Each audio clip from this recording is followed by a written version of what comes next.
வெண்முரசு. சொல்வடர்காடு 34. இருளில் வெளியே இறங்கி குடில் முற்றத்தில் நின்று அப்பால் தெரிந்த திருப்பதியின் குடிலை தருமன் நோக்கிக் கொண்டிருந்தார். தொலைவில் எங்கோ ஒரு காட்டு நாயின் ஊளை கேட்டது. இருளிலும் காகங்கள் சிறகெடுத்து பறந்து கொண்டிருப்பதைக் கண்டார்.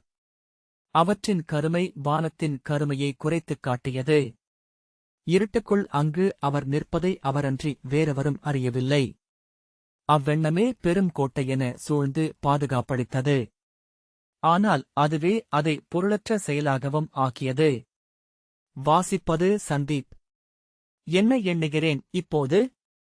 இவ்விருளில் இப்படி நின்றபடி அவளையே எண்ணிக்கொண்டிருப்பதை அவள் அறிய வேண்டும் என்று விழைகிறேனா?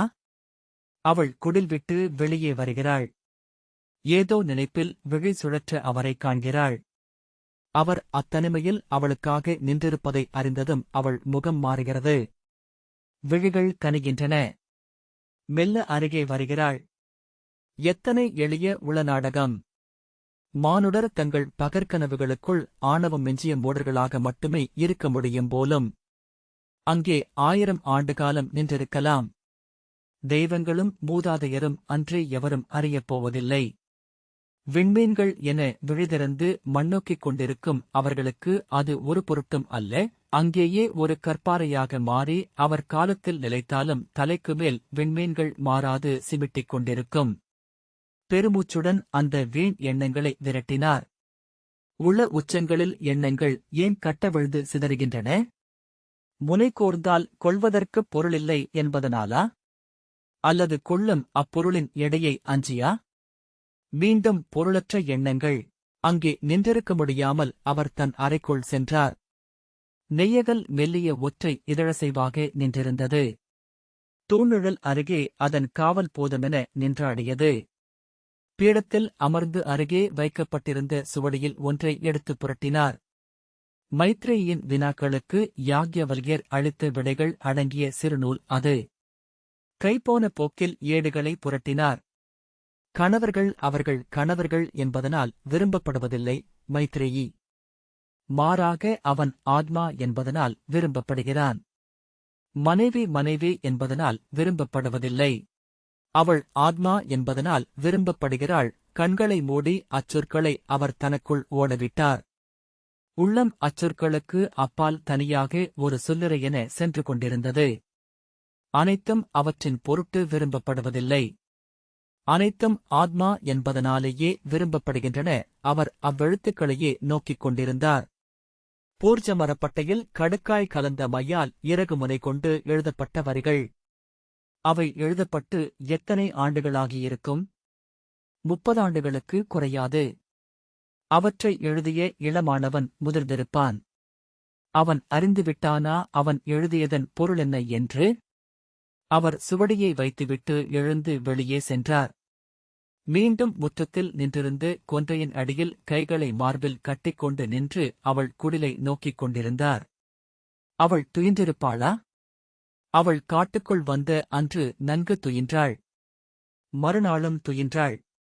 எப்போது துயில் மறக்கலானாள்? துயின்று கொண்டிருக்கவும் கூடும். இனி அவளுக்கு ஊசலாட்டம் இல்லை. இறுகி இரும்பு கொண்டு என ஆகிவிட்டது அவள் உள்ளம். அது குளிர்ந்த உலோகம் அல்ல, நஞ்சு குளிர்ந்தது. தொட்டால் கை எறிவது. அவளால் துயில முடியாது. அவள் குடில்கதவைத் தட்டி அவள் பெயர் சொல்லி அழைத்தால் என்ன? அவள் எழுந்து வந்தால் அவளிடம் மென்குரலில் அன்னையிடம் மைந்தன் என வந்துள்ளேன் என்று சொல்ல வேண்டும். அப்போது குரல் உடையலாம். கண்களில் நீர் நிறையலாம். அவரே இருளுக்குள் புன்னகைத்துக் கொண்டார்.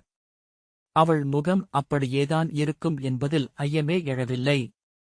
இருளுக்குள் இருண்ட தேவி சிலை போல. கல்விழிகள், கல்லுதடுகள்.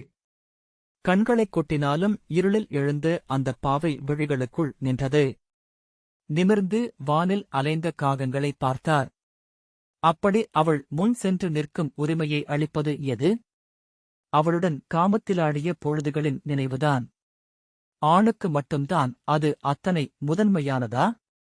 பெண்ணை ஆட்கொண்டு விட்டதாக, அவளுக்குள் புகுந்து முற்றிலும் அறிந்து விட்டதாக எண்ணுகிறானோ? அந்தத் தனிமையின் தருணங்களை அவளால் கடக்கவே முடியாதென்று எண்ணிக்கொள்கிறானோ? ஆனால் ஆணுக்கு தன் உடல் எதுவோ அது அல்ல பெண்ணுக்கு என்று தோன்றியது.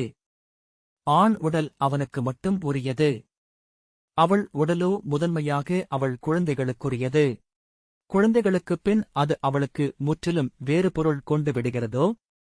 அவள் கொள்ளும் தனிமையின் தருணங்கள் காமத்தில் மட்டுமல்ல. எண்ணங்கள் அழுத்த அவர் இருளில் நடந்தார். நின்றபோது சுமை கொண்ட எண்ணங்கள் நடந்தபோது உடன்பரப்பதன் விந்தையை உணர்ந்து புன்னகைத்துக் கொண்டார். முற்றிலும் அகன்று சென்று விட்டாளா? மீளவே மாட்டாளா? ஆம், அவ்வாறுதான், ஐயமே இல்லை. அதுவே முறை. அதுவன்றி பிறிது எதுவும் அத்தருணத்தை, அங்கெழுந்த சொற்களை பொருளற்றவையாக்கிவிடும். ஆனால் அவ்வாறு அது முற்றிலும் முடியாது என்றே அரற்றிக் கொண்டிருக்கிறது உள்ளம். அது வெறும் விழைவு, ஏக்கம். ஆனால் அதைத் தொடும் அருகமைவில் பார்க்க முடிகிறது. இருளில் தன் காலடிகள் ஒலிக்க நடந்தார். மரக்கிளைகளில் கூழடைந்திருந்த பறவைகள் எழுந்து சிறகடித்துப் பறந்தன. புதர்களுக்குள் ஒரு சிற்றுயிர் சருகின் சலசலப்புடன் ஓடி மறைந்தது. தொடர்பில்லாமல் வாரணவதம் நினைவுக்கு வந்தது. அந்த எரிமாளிகையை குகை முடிவில் எழுந்து இருளில் நின்று நோக்கியபோது அது ஒரு சிதை எனத் தோன்றியது. அதில் தானும் உற்றோரும் எரிந்து கொண்டிருப்பது போல. அதிலிருந்தவர்கள் அறுவர். அறியாத 6 முகங்கள். அவர்களாகி அங்கே எரிந்தமைந்தது அவரும் ஐவரும். பிரகதாரண்யகத்தின் கதை சொல்லிக் கொண்டு வந்து வைரோசனனிடம் திருபதி கேட்டாள், அவர்கள் ஏன் இங்கிருந்து கிளம்பிச் சென்றார்கள்? அவர்களுக்குரியதல்லவா இந்தக் கல்வி நிலை? வைரோசனன், இல்லை, அரசி. இதன் நிலமும் பொருளும் மட்டுமே அவர்களுக்குரியவை. இங்குள்ள கல்வி யாக்ஞவல்யரால் வகுக்கப்பட்டது. சுலபை மைத்ரேயி இதை தலைமை தாங்கி நடத்தியபோதுதான் பெண்கள் இங்கு சேர்க்கப்பட்டார்கள். பெண்களுக்கு வேதம் கற்கவும் வேள்விகளில் அமரவும் இணையுரிமை அளிக்கப்பட்டது என்றான். யாக்ஞவல்யரின் காலத்திலேயே இங்கு வேதாங்கங்களும் உபவேதங்களும் முழுமையாக கற்பிக்கப்பட்டன. மைத்ரேயி தேவி இங்கு இயற்கலைகள் அனைத்தும் கற்பிக்கப்பட ஆணையிட்டார். வேள்வியை பெரும் களியாட்டமாக ஆக்கியதும் அவர்தான். ஆனால் ஒருநாள் அனைத்தையும் விட்டுவிட்டு அவர்கள் இங்கிருந்து கார்கியின் கல்வி நிலையை சென்றடைந்தனர். இங்குள்ள ஒரு துளி பொன்னோ ஒரு பசுவோ அங்கு செல்லவில்லை. கார்கியின் கல்வி நிலையில் மெல்ல மெல்ல ஆண்கள் அனைவருமே விலகிச் செல்ல பெண்கள் மட்டுமே அப்போது எஞ்சியிருந்தனர். தலைமை மாணாக்கி வதவா பிரதித்தேயின் கீழ் அவர்கள் அமைந்தனர். அவர்கள் அங்கு 7 ஆண்டு காலம் ஊழ்கம் பயின்றனர். பின்னர்தான் ஜனகரின் அவையில் யாக்ஞவல்யரை கார்கி கண்டுகொண்ட மெய்யவை நிகழ்ந்தது. அதன்பின் 3 ஆண்டு கடந்து கார்கி முழுமையடைந்தார். வதவா பிரதித்தேயும் உடன் அமர்ந்து முழுமை கொண்டார். பின்னர் 18 ஆண்டுகள் கார்கியின் வேதநிலை மைத்ரேயியால் நடத்தப்பட்டது. அக்காட்டுக்கு இன்று கார்கவனம் என்று பெயர். அவள், அங்கு வேதம் கற்பிக்கப்பட்டதா என்ன? என்றாள். ஆம், அங்கு கற்பிக்கப்படும் வேதம் பிறிதெங்கும் இல்லாதது. அதை சாக்த வேதம் என்கிறார்கள். அதில் ரிக் யஜுர் சாமம் 3 பிற எங்கும் போலவே. அதர்வத்தில் தொல்லன்னையரை தொழும் பாடல்கள் 1000 மிகையாக உள்ளன என்றான் வைரோசனன். இங்குள்ள வேதநிலைகள் எதனுடனும் அதற்கு தொடர்பில்லை. அவர்களின் சடங்குகள் முற்றிலும் மந்தனமானவை. அவர்கள் பாடும் சந்தமும் வேறுபட்டுள்ளது. இன்றுள்ள மைத்ரேயியை நான் ஒருமுறை அதர்வவேத பெருவேள்வி ஒன்றில் கண்டிருக்கிறேன். அவர் விழிகளை நோக்க அஞ்சி விலக்கிக் கொண்டேன். கார்கக் காட்டை பிற வைதிக முறைமைகள் முழுமையாகவே விலக்குகின்றன. ஆயினும் ஒவ்வொரு நாளும் ஒரு பெண் பாரத வருஷத்தில் எங்கோ இருந்து தன் இல்லத்தை துறந்து நிலை கொண்ட விழிகளுடன் ஊர்களையும் அடர்காடுகளையும் கடந்து அங்கே சென்று கொண்டிருக்கிறாள். பிற வேதநிலைகளில் இருந்து மாணாக்கர் வெளியேறுவது உண்டு. கார்கக் காட்டிலிருந்து எவரும் வெளியேறியதே இல்லை. அவர்கள் மைத்ரேயிக்கும் கார்கிக்கும் யாக்ஞவல்யரால் சொல்லப்பட்ட மெய்ச்சொற்களை நூல்களாக்கிக் கொண்டிருக்கிறார்களா? என்றாள் திரௌபதி. இல்லை அரசி, முதுமை வருவதை அறிந்து தன் பொருள்களை மனைவியருக்கு பங்கிட்டளித்துவிட்டு கானேக முடிவு செய்த யாக்ஞவல்யரிடம் மைத்ரேயி 7 வினாக்களை கேட்கிறார். அவை இங்குள்ள நூல்களில் சொல்லப்பட்டிருப்பவையே. அவற்றுக்கு மறுமொழி அறியாது திகைத்த யாக்ஞவல்கியருக்கு மைத்ரேயி அளிக்கும் மறுமொழிகளாக அமைந்துள்ளன அவர்களின் நூல்கள் என்றான் வைரோசனன்.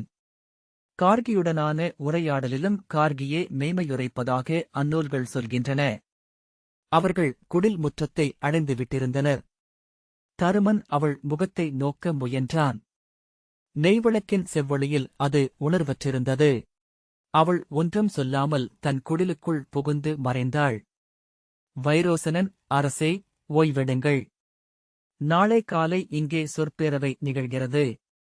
பிரகதாரண்ய மரபின் துணை மரபுகளான முண்டகவனம், மாண்டூக்யவனம், பிக்ஷுகவனம், முக்திகவனம் போன்ற 18 தரப்புகளும் வந்து ஒரே களத்தில் சொல்லாடலுக்கு நிற்கிறார்கள் என்றான். இருண்ட காட்டுக்குள் சென்றுவிட்டதை அறிந்து தருமன் நின்றார். வழுதவறிவிட்டால் புலரி வரை சுற்றி வரவேண்டியதுதான். கால்களில் வந்த வழியின் நினைவு இருக்கக்கூடும் என்று தோன்றியது. அப்படியே திரும்பி நடந்தால் குடில்களுக்கு சென்றுவிட முடியும்.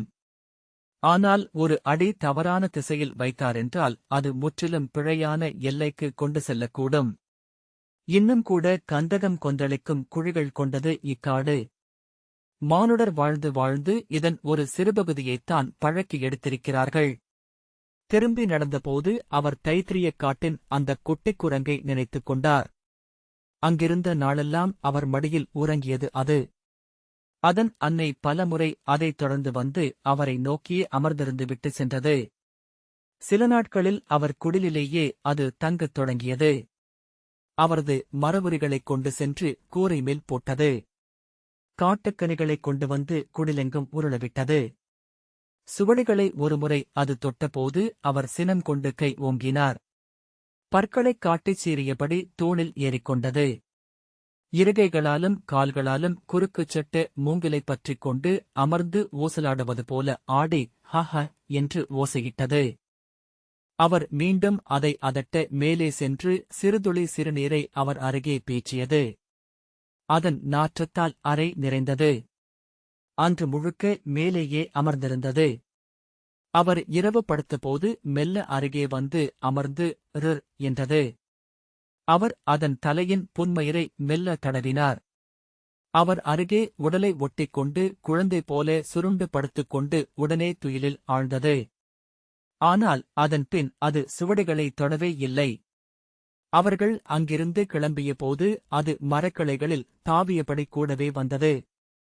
அதன் பின்னால் ஓசையிட்டபடி அதன் அன்னை வந்தது. அவர்கள் தைத்திரியத்தின் எல்லையென திகழ்ந்த ஓடையை கடந்தபோது அது இருகால்களில் எழுந்து தலைமேல் கைவைத்து நின்று எம்பி எம்பி ஓசையிட்டு அழுதது. கண்களில் நீர் வழிய தலை குனிந்து தருமன் நடந்தார். பற்களை இறுகக் கழித்து கைகளை முறுக்கிப் பற்றியிருந்தார். எல்லைக்கு அப்பால் அவர் மறைந்ததும் தொலைவில் அதன் கூரிய அழுகை ஒலி கேட்டது. நெஞ்சுலைய அவர் விம்மிவிட்டார். இருளில் நின்று அவர் விழிநீர் உகுத்தார். முதல் துளி விழிநீரின் வெம்மையை கன்னங்களில் அறிந்ததும் அனைத்து தடைகளும் அவிழ்ந்தன. அவர் விம்மியும் தேம்பியும் அழுதார். நின்று மீண்டும் கிளர்ந்து அழுது கொண்டே இருந்தார். கால் தளர்ந்து ஒரு சால மரத்தின் அடியில் அமர்ந்தார். அழுகை முற்றிலும் ஓய்ந்ததும் அவர் உள்ளம் இனிய துயிலுக்குப் பின் விழித்தது போல தெளிவடைந்திருந்தது. வழியை சித்தம் நன்றாக அறிந்தது. தன் குடிலுக்குத் திரும்பி மரவொரிச்சேக்கையிட்ட மஞ்சத்தில் படுத்துக் கொண்டார். மரவொரிச்சுருள் ஒன்றை அருகே போட்டுக்கொண்டபோது அந்தக் குரங்கு அருகே படுத்திருப்பதைப் போல உணர்ந்தார். அதற்கு சூக்தன் என்று பெயரிட்டார். அதை வருடியபடி துயிலில் ஆழ்ந்தார். காலையில் நீராடி மீண்டபோது குடில் முற்றத்தில் காலன் காத்து நின்றிருந்தான். அவர் அவனை நோக்கி வணக்கங்களை ஏற்றபின் தன் குடிலுக்குள் சென்று ஈர ஆடைகளை மாற்றிக்கொண்டார். வெளியே வந்தபோதும் அவன் அங்கேயே மரத்தடியில் நின்றிருந்தான். சுருக்கமாகச் சொல், நான் எருசலேமுக்கு சென்றாக வேண்டும் என்றார் தருமன். காலன் விதுரரை அறியாமல் அவருடன் அஸ்தினபுரிக்கு சென்றிருந்தான். அவர்கள் செல்லும் பாதையில் அவர்களுக்கு சற்று முன்பென அவன் சென்றான். அமைச்சர் நலமாக சென்று சேர்ந்தார் என்றான் காலன். அவர் தன் வருகையை முன்னரே ஓலையினூடாக அறிவித்திருந்தார். எனவே காட்டல்லே கடந்ததுமே அவருக்கு அரச வரவேற்பு முறைமைகள் கிடைக்கத் தொடங்கிவிட்டன. தருமன் அதில் இடக்கு இருக்கிறதா என அகத்தால் தேடினார். ஆனால் பேரரசுக்கு அவருக்கு ஏதாவது ஆகக்கூடுமென்ற ஐயம் இருந்தது. தருமன் புருவம் சுருக்கி, எவரிடமிருந்து என்றார். அஸ்தினபுரியின் அரசரிடமிருந்தும் தம்பியரிடமிருந்தும் தான். விதுரர் பாண்டவர் பக்கம் உளம் சாய்ந்தவர் என அவர்கள் எண்ணுகிறார்கள் என்பதில் ஐயமில்லை. அதனால் அவரை அவர்கள் கொல்வார்களா? துரியோதனனை என்னவென்று எண்ணினார் அன்னை? அவன் புவியாளப் பிறந்த சக்கரவர்த்தி என்றார் தருமன். ஆம், ஆனால் அவருக்குப் பிடிக்கும் என ஏதாவது அமைச்சனோ ஒற்றனோ எல்லை மீறலாம் அல்லவா? வழிகள் முழுக்க காக்கப்பட வேண்டுமென்பது அன்னையின் ஆணை. ஆகவே நான் முழுமையான விழிகளும் கண்களுமாக கடந்து சென்றேன் என்றான் காலன். தருமன் பெருமூச்சுடன் சொல்க என்றார். அரசே, விதுரர் கிளம்பிய நாள் முதல் பேரரசர் உடல் நலம் குன்றி படுத்துவிட்டார். உணவு உண்பது குறைந்து அவர் உடல் மெலிந்து என்பும் தோலுமென ஆகியது. இசையோ மைந்தர்களோ அவரை மகிழ்விக்க முடியவில்லை. உயிர் துறக்க முடிவு செய்தவர் போலிருந்தார். யுயுத்சுவும் சஞ்சயனும் மட்டுமே அவருடன் இரவு பகலென எப்போதும் இருந்தனர். அவர்களால்தான் அவர் உயிர் வாழ்ந்தார். ஒருநாள் கூட பேரரசரின் மைந்தர்கள் வந்து அவரை பார்க்கவில்லை. அரசர் அவர் இறந்த செய்தி உண்டென்றால் எனக்குச் சொல். பிரிதேதம் எனக்கு தேவையில்லை என்று சொல்லிவிட்டதாக சொல்கிறார்கள். யுயுத்சு மதிநுட்பம் மிகுந்தவர். விதுரர் குறித்த செய்தி மட்டுமே பேரரசரை மீளச் செய்யும் என்றுணர்ந்து ஒற்றர்களை வரவழைத்து விதுரர் குறித்த தகவல் வந்துவிட்டது என்று சொல்லி அவருக்கு நம்பிக்கையூட்டி உணவுண்ணச் செய்வார். நாளுக்கு 30 முறை அவர் கேட்டுக்கொண்டே இருப்பார். வருகிறார் என்று சொல்லிக் கொண்டே இருப்பார்கள். அந்நிலை சில நாட்கள் நீடிக்கும். மீண்டும் பேரரசர் உணவை மறுக்கத் தொடங்குவார். சில நாட்கள் கழித்து மீண்டும் ஒரு பொய்ச் செய்தி அவருக்கு கிடைக்கச் செய்யப்படும். அவரை அவ்வாறு உயிர்த்தக்கச் செய்தனர் அவ்விளையோர். ஆனால் உண்மையிலேயே விதுரர் வருகிறார் என்னும் செய்தி வந்தபோது அதை பேரரசரிடம் சொல்லி நம்ப வைக்க முடியவில்லை. அவர் பல நாட்களாக உடல் நலிந்து மஞ்சத்திலேயே படுத்திருந்தார். நினைவு எப்போதாவது திரும்பி அலைபாய்ந்து மீண்டும் சுஷுப்தியில் மூழ்கிக் கொண்டிருந்தது. ஒருநாள் இரவு உச்சகுரலில் அலறியபடி எழுந்தமர்ந்து இளையோனே இளையோனே என்று கூவியிருக்கிறார். கைகளால் அரண்மனை தூண்களை அறைந்தபடி அங்குமிங்கும் முட்டி மோதியிருக்கிறார். அருகணைந்து அவரை அமரச் செய்தபோது அவர் விதுரர் இறந்துவிட்டதாக கனவு கண்டது தெரியவந்தது. அரசே, இங்கு விதுரர் நோயுற்று இறப்பை அணுகிய அந்த இரவுதான் அது. இங்கு நோய் மீண்டு விதுரர் எழுந்த நாளில் அவரது கனவில் அவர் வந்து புன்னகை புரிந்திருக்கிறார். அவர் மீண்டு வருகிறார் என்று களிகொண்டு கூவி ஆர்ப்பரித்திருக்கிறார். ஆனால் உடனே நம்பிக்கை இழந்து அது விண்ணிலிருக்கும் இளையோனின் குரல் என எண்ணத் தொடங்கிவிட்டார். அவர் உண்மையில் வரும் செய்தியை சொன்னபோது யுயுத்சுவை அறைந்து விலகிச் செல் மூடா, உன் சொற்களை நம்ப நான் சிறுமைந்தன் அல்ல என்று கூவினார். மீண்டும் மீண்டும் நினைவு தவறிக் கொண்டிருந்தது. அரைத்தீலில் இளையோனே என்ற சொல்லன்றி எதுவும் அவர் நாவில் எழவில்லை. விதுரர் கோட்டை முகப்பை அடைவதுவரை அவரிடம் அரசர் நோயுற்ற செய்தி சொல்லப்படவே இல்லை என்று காலன் தொடர்ந்தான். சொல்லப்பட்டதும் அவர் தேரிலமர்ந்து கண்ணீர் விட்டு அழுதார். விரைவு விரைவு என கூவிக்கொண்டே இருந்தார். பேரரசர் நோயிலிருப்பது நகரில் பரவியிருந்தமையால் விதுரரின் வரவை மக்கள் எதிர்பார்த்திருந்தனர். ஆனால் அவரைக் கண்டதும் வசைபாடத் தொடங்கினர். குலமகளிர் மாளிகை முகப்பில் நின்று அவரை கைசுட்டி பழிச்சொல் கூறினர். அவர் எதையும் கேட்கவில்லை. அரண்மனை முகப்பில் இறங்கி இடைநாழியில் ஏறி ஓடினார். இருமுறை கால்தவறி விழுந்தவரை கூடவே ஓடிய ஏவலர் பற்றிக் கொண்டனர். பேரரசரின் மஞ்சத்தரைக்குள் புகுந்து அவர் அருகே அமர்ந்து அவர் கால்களை பற்றிக் கொண்டார் விதுரர். அவர் பாதங்களில் தன் தலையை வைத்து ஓசையின்றி குலுங்கி அழுதார். பேரரசரும் அவர் குரலைக் கேட்டதுமே விழித்துக் கொண்டார். அவர் நெஞ்சு விம்மிக் கொண்டிருந்தது. தொண்டைக்குள் சிக்கிய ஒலி அங்கே நின்று பதைத்தது. அவர் கைகளை நீட்டி விதுரரின் தலையை தொட்டார். குழலைப் பற்றி இழுத்து தூக்கி, உணவு உண்டாயா? நெடுந்தொலைவு வந்திருப்பாய் என்றார். இல்லை என்றார் விதுரர். உணவருந்து. யுயுத்சு, இளையோனை உணவருந்தச் செய் என்றார் பேரரசர். யுயுத்சு, தந்தையே, நீங்கள் உணவருந்த வேண்டும் என்றான். ஆம், கொண்டு வா என்றார். அதன்பின் கண்ணீர் விட்டு விசும்பி அழலானார். அவர்கள் அவர் அருகே நின்று அவர் அழுது ஓய்வதுவரை நோக்கிக் கொண்டிருந்தனர். அவர் மீண்டதும், உணவு கொண்டு வா. ஊனுணவு என்றார். காலன் சிரித்து, அவ்வளவுதான். நீரை கண்டு இணைந்து கொண்டது. ஒரு சொல் பேசப்படவில்லை. மறுநாள் காலை பேரரசர் பீடத்தில் இசை கேட்க அமர்ந்திருக்க அருகே விதுரர் அமர்ந்து ஓலைச் சுருக்கங்களை சொல்வதை நோக்கினால் அங்கே ஏதும் நிகழ்ந்தமைக்கான எந்தச் சான்றும் இருக்கவில்லை என்றான். விதுரர் மீண்டும் அமைச்சர் ஆனாரா என்றார் தருமன். ஆம், அதைத்தான் அஸ்தினபுரியில் விந்தையாக பேசிக் கொண்டார்கள். விதுரர் அகன்றதுமே அமைச்சுப் பொறுப்பு முழுமையாகவே அங்கரின் கைகளுக்குச் சென்றது. அவரும் பால்ஹிகரும் அதை நடத்தினர். அவர் மீண்டு வந்ததும் அவரையே அமைச்சராக மீண்டும் அமைத்து அரசர் ஆணையிட்டார். அவரே கிளம்பி வந்து அமைச்சரைக் கண்டு பணிந்து இயல்பாக முகமன் சொல்லி அவ்வாணையை அளித்தார். விதுரரும் ஒன்றும் நிகழாதது போல அப்பொறுப்பை ஏற்றுக்கொண்டார். அவர் உங்களை சந்தித்ததை சொல்லவில்லை, உங்களைப் பற்றி அரசர் ஏதும் கேட்கவுமில்லை. அவனுக்கு தெரிந்திருக்கும் என்றார் தருமன். ஆம், இங்கு எப்போதும் அவரது ஒற்றர்கள் சூழ்ந்துள்ளனர் என்றான் காலன். அவரை மீண்டும் அமைச்சராக ஆக்க போரிசிரவசுக்கு விருப்பமில்லை என்று அறிந்தேன். அதை அவர் சொன்னதாகவும் அவர் என் தந்தை. அவ்வண்ணமே இங்கிருப்பார் என்று அரசர் சொல்லிவிட்டதாகவும் சொல்லப்படுகிறது. நான் அதை உறுதி செய்து கொள்ளவில்லை தருமன். அவன் அவ்வாறு சொல்லக்கூடியவனே. சிறியன அவன் இயல்பல்ல என்றார். காலன் தலைவணங்கி அகல தருமன் வேள்விச்சாலைக்கு சென்றார்.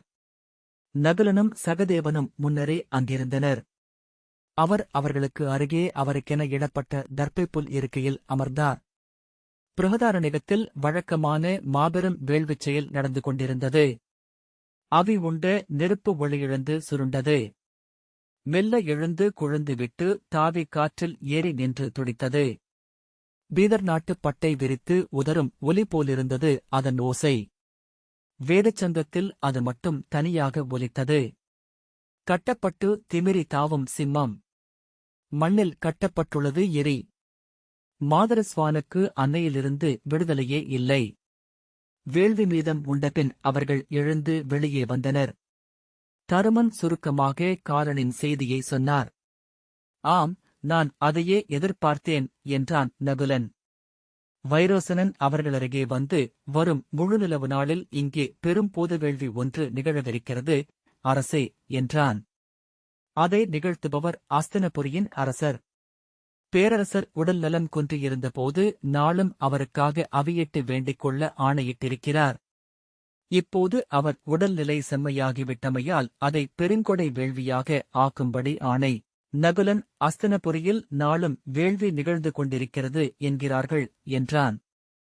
அஸ்தினபுரியின் செல்வம் அத்தனை வேதநிலைகளுக்கும் சென்று கொண்டிருக்கிறது. வைதிகர் அனைவருமே இன்று அஸ்தினபுரிக்கான வேள்விகளில் ஈடுபட்டிருக்கிறார்கள். வைரோசனன், உண்மையில் இன்று பாரத வருஷம் முழுக்கவே வேள்விகள் பெருகிவிட்டிருக்கின்றன. அத்தனை க்ஷத்திரிய மன்னர்களும் தொடர் வேள்விகள்